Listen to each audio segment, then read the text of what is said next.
আসসালামু আলাইকুম, স্বাগত জানাচ্ছি চ্যানেল আই সংবাদে। সংবাদ কক্ষে আপনাদের সাথে আছি আমি প্রিয়াঙ্কা। বিস্তারিত সংবাদের শুরুতেই জানিয়ে দিচ্ছি ফ্রেশ আটা, ময়দা, সুজি সংবাদ শিরোনামগুলো। রাষ্ট্রপতির পদ ক্ষমতাশীল করার পক্ষে ঐকমত্য কমিশনে মতামত, সাংবিধানিক প্রতিষ্ঠানে নিয়োগ ক্ষমতার প্রস্তাবের বিপক্ষে বিএনপি। রংপুরের তারাগঞ্জে গণপিটুনিতে দুজনের মৃত্যুর ঘটনায় 2 এসআই সহ 8 পুলিশ সদস্য সাময়িক বরখাস্ত, দায়িত্বে অবহেলার অভিযোগ। চোরা শিকার আর খাদ্য সংকটে আশঙ্কাজনক হারে কমেছে হাতির সংখ্যা, নিরাপদ আবাস নিশ্চিতে পরিবেশবাদী ও বিশেষজ্ঞদের তাগিদ।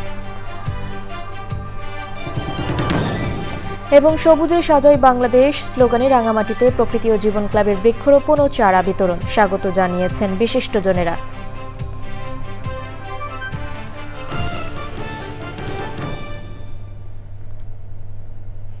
সংবাদ শিরোনামগুলো জানাচ্ছিলাম। এখনকার সংবাদ আয়োজন একই সঙ্গে চ্যানেল আই এর ইউটিউব চ্যানেলে এবং চ্যানেল আই এর ওটিটি প্ল্যাটফর্ম আই স্ক্রিনে লাইভ স্ট্রিম হচ্ছে। যাচ্ছে বিস্তারিত সংবাদে। রাষ্ট্রপতির পদটি আলংকারিক না রেখে ক্ষমতাশীল হওয়া প্রয়োজন, এমন মতামত এসেছে ঐকমত্য কমিশনে। অনেকের মতে সাংবিধানিক প্রতিষ্ঠানগুলোর গুরুত্বপূর্ণ পদে নিয়োগের ক্ষেত্রে প্রধানমন্ত্রীর একক ক্ষমতা কমিয়ে রাষ্ট্রপতির সিদ্ধান্তেই হওয়া উচিত। বিএনপি অবশ্য এ প্রস্তাবের একমত হয়নি। বিশ্লেষকরাও মনে করেন এটি করলে অনাকাঙ্ক্ষিত ক্ষমতার ভারসাম্যহীনতা তৈরি হতে পারে। পরাগ আজিমের রিপোর্ট। ঐকমত্য কমিশনের 2 মাসব্যাপী টানা আলোচনার শেষ দিনে অনেক গুরুত্বপূর্ণ বিষয়ে রাজনৈতিক দলগুলো তাদের মতামত দেয়। এর মধ্যে অন্যতম ছিল রাষ্ট্রপতির ক্ষমতা বৃদ্ধি সংক্রান্ত। বলা হয়, সশস্ত্র বাহিনীর প্রধান, ডিজিএফআই প্রধান, এনএসআই প্রধান, সিইসি, দুদক চেয়ারম্যান, বাংলাদেশ ব্যাংকের গভর্নর সহ 12টি পদে নিয়োগে রাষ্ট্রপতির সরাসরি এখতিয়ার থাকা প্রয়োজন। সংবিধান সংস্কার কমিশনের সদস্য ডক্টর শরীফ ভূঁইয়া বলেন, এ পদগুলোতে নিয়োগে প্রধানমন্ত্রী, স্পিকার সহ কয়েকজনের সমন্বয়ে কমিটি গঠনের প্রস্তাব করা হয়েছে। কমিটির সুপারিশের আলোকে চূড়ান্ত সিদ্ধান্ত দেবেন রাষ্ট্রপতি। ঐকমত্য কমিশনের যে রেকমেন্ডেশন, এটা যদি বাস্তবায়িত হয় তাহলে পরিস্থিতি এমন দাঁড়াবে না যে রাষ্ট্রপতি নিজের ইচ্ছামতো নির্বাচন কমিশন বা নিজের ইচ্ছামতো দুর্নীতি দমন কমিশন নিয়োগ দিতে পারবেন প্রধানমন্ত্রীকে পাশ কাটিয়ে, বরং রাষ্ট্রপতিকে একটা 5-6 সদস্যের একটা কমিটির রেকমেন্ডেশনের ভিত্তিতে সাংবিধানিক পদগুলোতে নিয়োগের ক্ষেত্রে প্রধানমন্ত্রীর একক ক্ষমতাটাকে কমানো হয়েছে এবং এটা বাংলাদেশের পরিপ্রেক্ষিতে এটা প্রয়োজন। তবে সংসদীয় ব্যবস্থায় রাষ্ট্রপতিকে ক্ষমতায়িত করার চেষ্টা শাসন কাঠামোয় অর্থাৎ আইন, বিচার ও নির্বাহী বিভাগের মধ্যে ভারসাম্যের পরিবর্তে বিশৃঙ্খলা তৈরি করতে পারে বলে মনে করে Centre for Policy Dialogue, CPD. শাসন বিভাগের গুরুত্বপূর্ণ কিছু মনোনয়ন যদি প্রধানমন্ত্রীর কাছ থেকে যদি এটি রাষ্ট্রপতির কাছে নিয়ে যাওয়া হয়, তাতে যেটা হবে যে প্রধানমন্ত্রীর এই সংসদ পরিচালনা অথবা তার শাসন কার্য পরিচালনার ক্ষেত্রে এক ধরনের ভারসাম্যহীনতা তৈরি হতে পারে। তা সরকারের প্রধান হিসেবে তার যে সমস্ত সিদ্ধান্তগুলো তিনি বাস্তবায়ন করতে চান, সে সমস্ত বাস্তবায়ন প্রক্রিয়াতে অনেক সময় দ্বৈত সিদ্ধান্ত বা সিদ্ধান্তহীনতা মতো পরিস্থিতির কারণে অনাকাঙ্ক্ষিত পরিস্থিতি তৈরি হতে পারে। বিষয়টি নিয়ে আরও ভাবনার অবকাশ আছে বলে মনে করেন সিপিডির এই গবেষণা পরিচালক। আরও বেশি স্বচ্ছতা এবং জবাবদিহিতা নিশ্চিত করবার জন্য। পরাগ আজিম, চ্যানেল আই, ঢাকা। মালয়েশিয়ায় 3 দিনের রাষ্ট্রীয় সফর শেষে দেশে ফিরেছেন প্রধান উপদেষ্টা অধ্যাপক মোহাম্মদ ইউনূস। বুধবার রাত 9:10 ঢাকায় পৌঁছান তিনি। মালয়েশিয়ার প্রধানমন্ত্রী আনোয়ার ইব্রাহিমের আমন্ত্রণে গত 10 আগস্ট মালয়েশিয়া যান প্রধান উপদেষ্টা ডক্টর মোহাম্মদ ইউনূস। এর আগে স্থানীয় সময় সন্ধ্যা 7:30টায় প্রধান উপদেষ্টা ও তার সফর সঙ্গীদের বহনকারী বাংলাদেশ বিমানের ফ্লাইটটি কুয়ালালামপুর আন্তর্জাতিক বিমানবন্দর ত্যাগ করে। বিমানবন্দরে প্রধান উপদেষ্টাকে লাল গালিচার সংবর্ধনা এবং গার্ড অব অনার দেয়া হয়।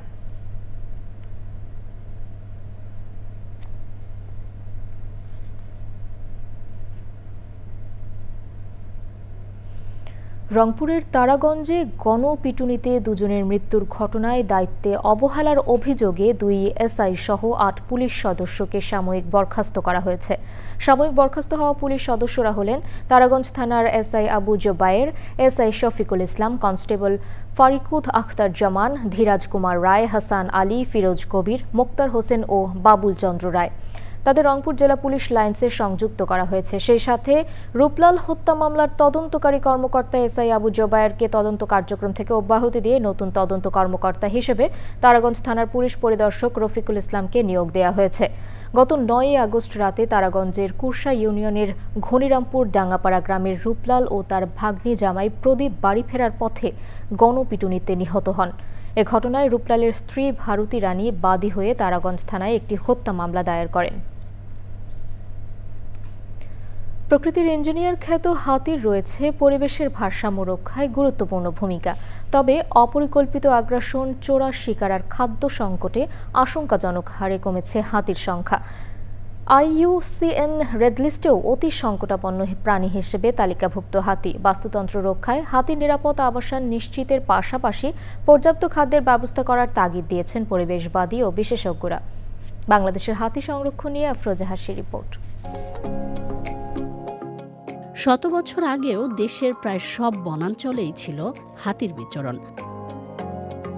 তবে আবাসস্থল ও বিচরণ ক্ষেত্র সংকুচিত হয়ে হাতির শেষ আশ্রয়স্থল এখন পার্বত্য চট্টগ্রাম, কক্সবাজার ও ময়মনসিংহ অঞ্চলের পাহাড়ি বনাঞ্চল। খাদ্য সংকটে বাড়ছে হাতি ও মানুষের দ্বন্দ্ব। এতে পার্শ্ববর্তী দেশগুলোতে চলে যাওয়া সহ মারা যাচ্ছে অনেক হাতি। শত প্রতিকূলতার মাঝেও টিকে আছে 2 শতাধিক হাতি। হুমকিতে থাকা এই প্রাণী রক্ষায় বাড়ানো হচ্ছে পাহাড়ি বনভূমি সুরক্ষা ব্যবস্থা। হাতি ও মানুষের দ্বন্দ্ব নিরসনে ক্ষতিপূরণ, সচেতনতা বৃদ্ধি, এলিফ্যান্ট রেসপন্স টিম গঠন করা হয়েছে। এছাড়াও নেওয়া হয়েছে দীর্ঘমেয়াদী হাতি সংরক্ষণ কর্মপরিকল্পনা। হাতি রক্ষায় বিশ্বের সাথে তাল মিলিয়ে 12 আগস্ট বিশ্ব হাতি দিবস পালিত হয়েছে বাংলাদেশেও। মহাবিপন্ন হাতি সংরক্ষণ ও ব্যবস্থাপনায় গবেষণা, বহুপাক্ষিক প্রচেষ্টা, টেকসই তহবিল ও সংশ্লিষ্ট সহায়তা জরুরি বলছেন বিশেষজ্ঞরা। আফরোজা হাসি, চ্যানেল আই। বাংলাদেশের হাতি সংরক্ষণ নিয়ে বিশেষ পর্ব দেখবেন আজ রাত 10:15 প্রকৃতি ও জীবন অনুষ্ঠানে। সবুজে সাজাই বাংলাদেশ স্লোগানে পর্যটন শহর রাঙ্গামাটিতে বৃক্ষরোপণ ও চারা বিতরণ করেছে প্রকৃতি ও জীবন ক্লাব। মোবাইল নেটওয়ার্ক অপারেটর বাংলালিংকের সহযোগিতায় জেলা শহরের 7টি শিক্ষা প্রতিষ্ঠান সহ 5টি উপজেলার বিভিন্ন শিক্ষা প্রতিষ্ঠানে গাছের চারা বিতরণ করা হয়। জীববৈচিত্র্য ও পরিবেশ সুরক্ষার উদ্যোগকে স্বাগত জানিয়েছেন বিশিষ্টজনেরা। মনসুর আহমেদের তথ্য, ভিডিওচিত্রে আফরোজা হাসির আরেকটি রিপোর্ট। লাখো পর্যটকের গন্তব্যস্থল, সবুজ পাহাড়ে মোড়া প্রাকৃতিক সৌন্দর্যের লীলাভূমি রাঙ্গামাটি। তবে পাহাড় কাটা, নির্বিচারে বৃক্ষনিধন সহ পরিবেশ বিরোধী নানা কর্মকাণ্ডে হুমকিতে এই অঞ্চলের প্রাণ প্রকৃতি। পরিস্থিতির উত্তরণে বাংলালিংকের সহযোগিতায় প্রকৃতি ও জীবন ক্লাবের বৃক্ষরোপণ। সবুজে সাজাই বাংলাদেশ এই প্রতিপাদ্যে রাঙ্গামাটিতে বৃক্ষরোপণ কর্মসূচি পালন করেছে প্রকৃতি জীবন ক্লাব। এই যে গাছ, সারা পৃথিবীতে যত গাছ আছে তা কিন্তু 25% কার্বন ডাই অক্সাইড শুষে নিচ্ছে। এই যে শুষে নেওয়া এই কার্বন ডাই অক্সাইড, এটা কিন্তু বিশাল একটা ক্ষতির থেকে আমাদের রক্ষা করছে এই গাছগুলো। সুতরাং আমরা যত বেশি গাছ লাগাবো তত কিন্তু এর থেকে উপকৃত হব আমরা। আসুন সবাই হাতে হাত মিলিয়ে একসাথে এই বৃক্ষরোপণ কর্মসূচিকে এগিয়ে নিয়ে যাই। সবুজায়ন উৎসব ঘিরে উচ্ছ্বসিত তরুণ প্রজন্ম। গাছ আমাদের অক্সিজেন দেয়, তাই আমরা গাছ লাগাতে চাই। বনানীকে আরো সমৃদ্ধ করার জন্য চ্যানেল আইয়ের উদ্যোগকে পার্বত্যবাসীর পক্ষ থেকে আমরা স্বাগত জানাই। সত্যি বলতে আমরা একটা গাছ লাগাচ্ছি না, আমরা প্রকৃতি একটা ভবিষ্যৎ রোপণ করছি, যেটা আমাদের ভবিষ্যতে অক্সিজেন এবং পরবর্তী প্রজন্মকে সুফলের পথে নিয়ে যাবে। পরিবেশগত সংকট নিরসনে সময়োপযোগী উদ্যোগের প্রশংসায় বিশিষ্টজনরা। এই উদ্যোগটাকে আমরা স্বাগত জানাই। ভবিষ্যতে যেন এই কর্মকাণ্ড অব্যাহত থাকে। আমাদেরকে গাছ লাগাতে হবে বেঁচে থাকার জন্য। তো কাজে এটা আজকে আমাদের প্রমিস হওয়া উচিত, প্রতিজ্ঞা হওয়া উচিত, প্রত্যেকের বাড়িতেই 2-4টা করে গাছ লাগানো। সবুজায়নকে বেগবান করতে সবাইকে ঐক্যবদ্ধভাবে এগিয়ে আসার আহ্বান পরিবেশবাদীদের। আফরোজা হাসি, চ্যানেল আই। দেশের অন্য সব শহরের মতোই টাঙ্গাইল শহরের পরিধিও বাড়ছে। দিনে দিনে ভরাট হয়ে যাচ্ছে আবাদি জমি, নদী নালা ও প্রাকৃতিক জলাশয়। কমছে সবুজের পরিমাণ, যা থেকে সুরক্ষা পেতে এই শহরেও শুরু হয়েছে ছাদ কৃষির চর্চা। আরও জানাচ্ছেন শাইখ সিরাজ। ১.৫-২ দশক আগেও টাঙ্গাইল জেলা শহরের আদালতপাড়া এই এলাকাটি ছিল ফসলি মাঠ। এখন ভবনে ভবনে ভরে গেছে চারপাশ। তবে ভবন নির্মাণ করলেও নিজ আবাসনে সবুজ পরিবেশ ধরে রাখতে ছাদ কৃষির আয়োজন করেছেন ডাক্তার আব্দুস সামাদ। এখানে তো আগে ধান ক্ষেত ছিল, গাছ ছিল, ওগুলি কাটা পড়া মানসিকভাবে একটু হয়ে গেলাম। যেগুলি ধ্বংস হইলো এগুলো যদি সবুজায়নের জন্য গাছপালা দরকার। প্রথমে আমি শীতের ফুল দেওয়া শুরু করি। আচ্ছা, প্রথম ছিল ফুলের। আচ্ছা, তারপরে আস্তে আস্তে আমি কিছু ফল গাছের। ছোট্ট আয়তনেও শোভা পাচ্ছে বিচিত্র ফল ফসল, যা এগিয়ে নিতে সহযোগিতা করছেন ডাক্তার সামাদের কন্যা এবং তার জামাতা সহ পরিবারের সকলেই। আমি তো আব্বাকে দেখেই শিখলাম। আর আশেপাশে তো গাছ থাকলে ভালো লাগে, সারাদিন রোগী, হসপিটাল। এই পুরো ছাদের ভিতরে তোমার লাগানো গাছ আছে? আমরা গাছ তোমার লাগানো না? এখানে এসে বসলে অনেক ভালো লাগে। এটা একটা রিক্রিয়েশন তো অবশ্যই। আর নিজের হাতে গাছ বুনে সেটা ফল হওয়া কিংবা ফুল ফোটা, এটাও একটা আনন্দের ব্যাপার। এই চিকিৎসক পরিবার বলছেন, শহরের ভেতরেও সবুজ বিস্তার ধরে রাখাটা খুব জরুরি। শহরগুলো কেড়ে নিচ্ছে সবুজ আর আবাদি জমি। এর ভেতরে থেকেও যারা ভবন তৈরি করে ছাদটিকে ফেলে না রেখে সবুজের আস্তরণ দিয়ে ঢাকছেন, তাদেরই একজন হচ্ছেন ডাক্তার আব্দুস সামাদ। এটি অন্যদের জন্য হতে পারে অনুকরণীয়। টাঙ্গাইল সদরের আদালতপাড়া থেকে শাইখ সিরাজ, চ্যানেল আই। এ নিয়ে বিস্তারিত প্রতিবেদন দেখবেন আজ বেলা ৩টা ৫ হৃদয় মাটি ও মানুষের ডাক অনুষ্ঠানে।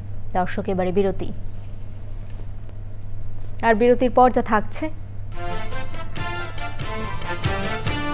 জিম্বাবুয়েতে ত্রিদেশীয় ওয়ানডে টুর্নামেন্ট জয় ২০২৬ বিশ্বকাপের সেরা প্রস্তুতি বলে জুনিয়র টাইগার্সের প্রতিক্রিয়া। সেপ্টেম্বরে ইংল্যান্ড আয়ারল্যান্ড সফর।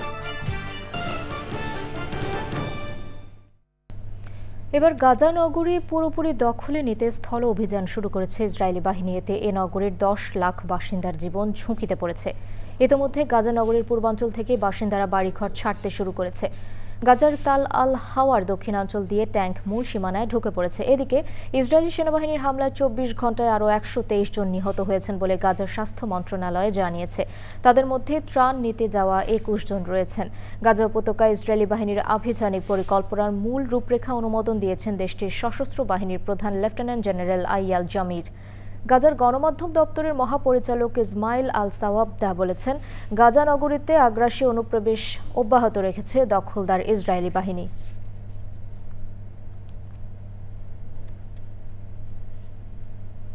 এবারে নিটোল টাটা কৃষি সংবাদ।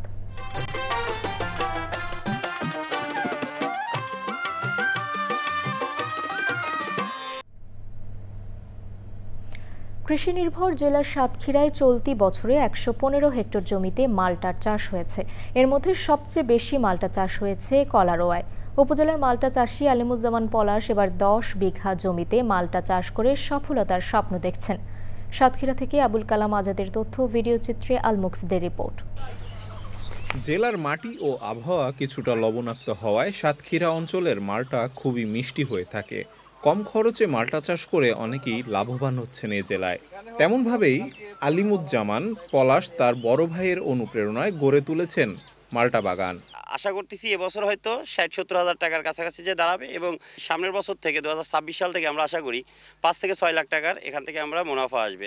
বহু মানুষের কর্মসংস্থান হয়েছে তার এই মালটা বাগানে। যদি এরকম মালটা বাগান আরও আশেপাশে হয় তাহলে আমরা গ্রামবাসী আরও অনেক সচ্ছল হবে। ১.৫ বছর এখানে রয়েছে, ১২,০০০ টাকা বেতন পাই। আমার এতে সংসার চলে ভালোভাবে। আমরা দেখতে আইছি দূর দূরান্ত থেকে, যে এ দেখে অনুপ্রাণিত হচ্ছে। ভবিষ্যতে আমরাও যে মালটা চাষের জন্য উদ্বুদ্ধ হব। এই বছর জেলা থেকে কোটি টাকার মালটা বিক্রি হবে বলে আশা করছে কৃষি সম্প্রসারণ অধিদপ্তর। এর ভিতরে আন্তঃফসল হিসাবে পেয়ারা চাষ করা যায়, ওল চাষ করা যায় এবং অন্যান্য আরও শাকসবজি চাষ করা যায়। বাগানেরও একই সাথে যত্ন থাকে, অপরদিকে ফলনও ভালো পাওয়া যায়, গাছের পরিচর্যা হয় বিধায় গাছগুলা সুন্দর থাকে। আধুনিক কৃষি পদ্ধতি অনুসরণ করে মাল্টা চাষে ভালো ফলন পাওয়ার সম্ভাবনাও তৈরি হয়েছে বলছেন সংশ্লিষ্টরা। আল মুকসিদ, চ্যানেল আই। এবারে প্রকৃতির সংবাদ।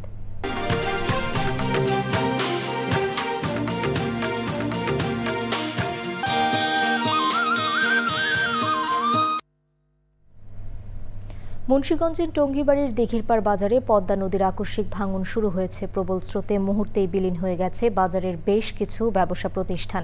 ভাঙনের ঝুঁকিতে শতাধিক দোকান। ভাঙন রোধে শিগগিরই জিও ব্যাগের মাধ্যমে প্রতিরোধ কার্যক্রম শুরু হবে জানিয়েছে জেলা প্রশাসন। সৈয়দ মাদিহ অদিতের রিপোর্ট। মঙ্গলবার রাত থেকেই আকস্মিক ভাঙন শুরু হয়েছে মুন্সিগঞ্জের টঙ্গীবাড়ি উপজেলার দিঘিরপাড় বাজারে। এরই মধ্যে ব্যবসা প্রতিষ্ঠান সহ বিভিন্ন স্থাপনা নদীগর্ভে বিলীন হয়ে গেছে। ভাঙন ঠেকাতে দ্রুত ব্যবস্থা নেওয়ার দাবি জানিয়েছেন স্থানীয়রা। এই ডেজার কাঠারের জন্য আজকে এই দিঘিরপাড় বাজার ভাঙনের সৃষ্টি হয়েছে। পানি উন্নয়ন বোর্ড থেকে যে জিও ব্যাগগুলো দিতে আছে এটা পর্যাপ্ত না। এই আসলে একটু দেখলো কটা দিয়ে চলে গেল। এক একটা সংস্থার একজন দুধ দেয়, আরেকজন দুধ দিতেছে, আরেকজনের মানে বিভিন্ন মানুষের দোষারোপ কইরা মানে একজন সবার কাজে বলা, আবার সরকার পতনের পর আরো স্লো হয়ে গেছে। ভাঙন ঠেকাতে জেলা প্রশাসন ও পানি উন্নয়ন বোর্ড সহ উদ্যোগ নিয়েছে সংশ্লিষ্টরা। আমাদের এই প্রজেক্টের মেয়াদ আছে 2026-এর সেপ্টেম্বর পর্যন্ত। আমরা আশা করি এই মেয়াদের আগেই বা মেয়াদের মধ্যেই আমরা কাজটা শেষ করতে পারবো। দ্রুত স্থায়ী বাঁধ নির্মাণের দাবি স্থানীয়দের। সৈয়দ মাদিহ অদিত, প্রকৃতি ও জীবন ডেস্ক, চ্যানেল আই। এবারে খেলার খবর।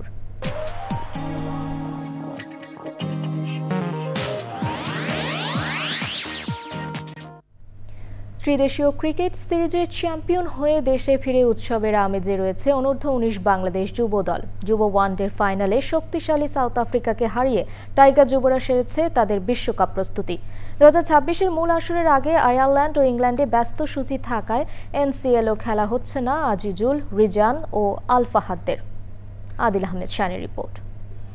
হারারেতে অনূর্ধ্ব-19 যুব ওয়ানডেতে চ্যাম্পিয়ন হয়ে দেশে ফিরেছে বাংলাদেশ দল। তারিখ চূড়ান্ত না হলেও 2026-এর শুরুর দিকেই জিম্বাবুয়ে ও নামিবিয়ায় বসবে আইসিসি অনূর্ধ্ব-19 ওয়ানডে বিশ্বকাপের 16তম আসর। জিম্বাবুয়েতে সিরিজ জয়ের অভিজ্ঞতা বিশ্ব আসরেও কাজে লাগাতে চায় টাইগার যুবারা। জিম্বাবুয়েতে যে আমরা খেলে আসলাম, জিম্বাবুয়ের যে উইকেট, যে ফ্যাসিলিটিস আমাদের বাংলাদেশের মতোই সিমিলার। সাউথ আফ্রিকার সাথে তো খেলছি, আমাদের অভিজ্ঞতাটা অবশ্য অনেক ভালো হয়েছে, কারণ যেহেতু এখানেই ওয়ার্ল্ড কাপটা আপনার জিম্বাবুয়েতে, এই অভিজ্ঞতাটা আমাদের ওয়ার্ল্ড কাপে কাজ লাগবে। আর 5-6 মাসের মতো আছে ওয়ার্ল্ড কাপে। এর মাঝখানে আমাদের অনেক প্র্যাকটিস ম্যাচ আছে, প্রস্তুতি ম্যাচ আছে, তারপরে বাইরের দেশের সাথে অনেক সিরিজ আছে। সো এগুলো যদি আমরা যেভাবে খেলতেছি এরকমভাবে ধারাবাহিক যদি যাইতে পারি, অবশ্যই ওয়ার্ল্ড কাপে ভালো একটা রেজাল্ট আসবে। সবশেষ 2020-এর আসরে আকবর আলীদের হাত ধরে শিরোপা জিতেছিল বাংলাদেশ। সদ্য শেষ হওয়া ট্রাই নেশনস দিয়ে বিশ্বকাপের ভেন্যুর কন্ডিশন ও বাউন্সি উইকেটে নিজেদের মানিয়ে নেওয়ার সক্ষমতাও অর্জন করেছে কোচ নাভিদ নেওয়াজের শিষ্যরা। পার্থক্য বলতে আমাদের দেশে নর্মালি ওইরকম বাউন্স থাকে না, যেগুলো বাইরের দেশে উইকেটে যেরকম বাউন্স থাকে আমাদের সাবকন্টিনেন্টালেও ওইরকম বাউন্স থাকে না। সো সাউথ আফ্রিকা, জিম্বাবুয়ে ওইখানে একটু এক্সট্রা বাউন্স থাকে। তবে সিরিজটা আমাদের জন্য অনেক ইম্পর্টেন্ট ছিল, কারণ ওইখানকার ওয়েদার বলেন, কন্ডিশন বলেন, সব কিছুর সাথে আমরা এখন অ্যাডপ্ট করতে পারছি তাড়াতাড়ি। সো আশা করি ভালো কিছু হবে বলতে। সেপ্টেম্বরের প্রথম সপ্তাহে ইংল্যান্ডে 5 ম্যাচের ওয়ানডে খেলবে অধিনায়ক আজিজুল হাকিমের দল। তার আগে আয়ারল্যান্ডের সঙ্গে একটি প্রস্তুতি ম্যাচ আয়োজনেরও পরিকল্পনা বিসিবির। আদিল আহমেদ শান, চ্যানেল আই, ঢাকা। দর্শক, সবশেষে ফ্রেশ আটা ময়দা সুজি সংবাদ শিরোনামগুলো জানিয়ে দিচ্ছি আরও একবার। রাষ্ট্রপতির পদ ক্ষমতাশীল করার পক্ষে ঐকমত্য কমিশনে মতামত। সাংবিধানিক প্রতিষ্ঠানে নিয়োগ ক্ষমতার প্রস্তাবের বিপক্ষে বিএনপি। রংপুরের তারাগঞ্জে গণপিটুনিতে 2 জনের মৃত্যুর ঘটনায় 2 এসআই সহ 8 পুলিশ সদস্য সাময়িক বরখাস্ত, দায়িত্বে অবহেলার অভিযোগ। চোরা শিকার আর খাদ্য সংকটে আশঙ্কাজনক হারে কমেছে হাতির সংখ্যা। নিরাপদ আবাস নিশ্চিতে পরিবেশবাদী ও বিশেষজ্ঞদের তাগিদ। এবং সবুজে সাজাই বাংলাদেশ স্লোগানে রাঙামাটিতে প্রকৃতি ও জীবন ক্লাবের বৃক্ষরোপণ ও চারা বিতরণ। স্বাগত জানিয়েছেন বিশিষ্টজনেরা।